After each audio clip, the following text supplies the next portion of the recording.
सभी को मेरी प्यार भरी राधे राधे। जन्माष्टमी की आप सभी को हार्दिक बधाइयाँ।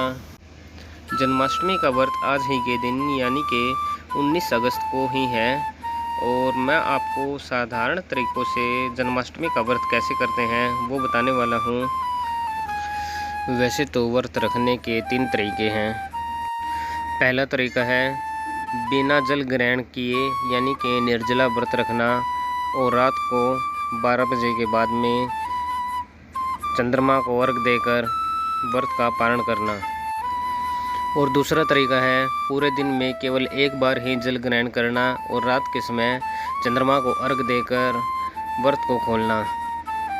तथा तीसरा तरीका जो मैं आपको बताने जा रहा हूँ उसके अंदर जो भक्तजन भूखे प्यासे नहीं रह सकते वो फलाहार के माध्यम से अपना व्रत रख सकते हैं। तीनों ही विधियों में नमक का बिल्कुल भी सेवन नहीं किया जाता और यदि कोई भक्तजन बिना नमक के नहीं रह सकता तो वो सेंधा नमक का प्रयोग कर सकता है। व्रत कैसे रखें और कैसे खोलें, इसमें तीनों ही विधियों में आपको सर्वप्रथम स्नान आदि से निवृत्त होकर लड्डू गोपाल या कृष्ण जी की जो भी मूर्त है उसको स्नान कराए, अच्छे से श्रृंगार करें, धूप दीप लगाएं, आरती करें और फिर ये संकल्प ले कि हे प्रभु, हे श्री कृष्णा, मेरा व्रत पूरा कराने में मेरी सहायता करना।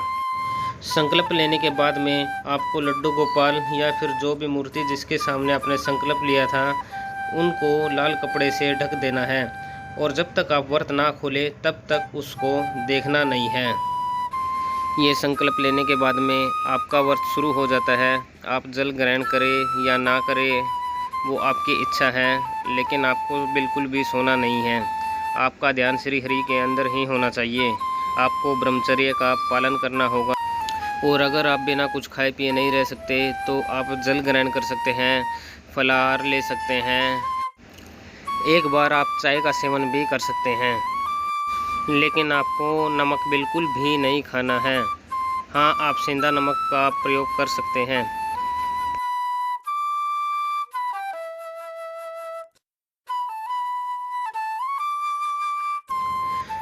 आइए जानते हैं व्रत को कैसे खोलना है। व्रत खोलने के लिए जिस भी मूर्ति के आगे आपने संकल्प लिया था, जैसे कृष्ण जी की मूर्त या फिर लड्डू गोपाल जी, अगर आपने लड्डू गोपाल जी के सामने संकल्प लिया था तो सर्वप्रथम उनके आगे से लाल कपड़े को हटाना है।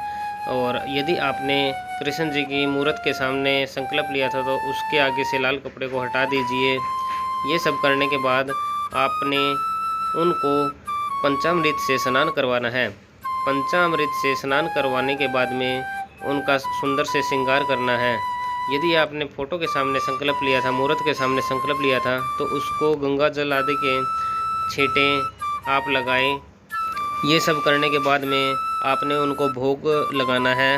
भोग में माखन मिश्री का प्रसाद होना चाहिए, धनिया का प्रसाद होना चाहिए।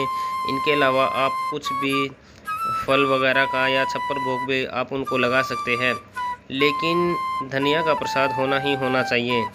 उनको भोग लगाने के बाद में आपने करना क्या है, आप चंद्रमा को अर्घ दीजिए। उनको अर्घ देने के बाद में आप अपना व्रत खोल सकते हैं। व्रत खोलने के बाद में भी आपने भोजन को ग्रहण नहीं करना है, आप फलाहार ले सकते हैं। भोजन के लिए आपको सुबह तक का इंतज़ार करना ही पड़ेगा। जय श्री राधे सभी को।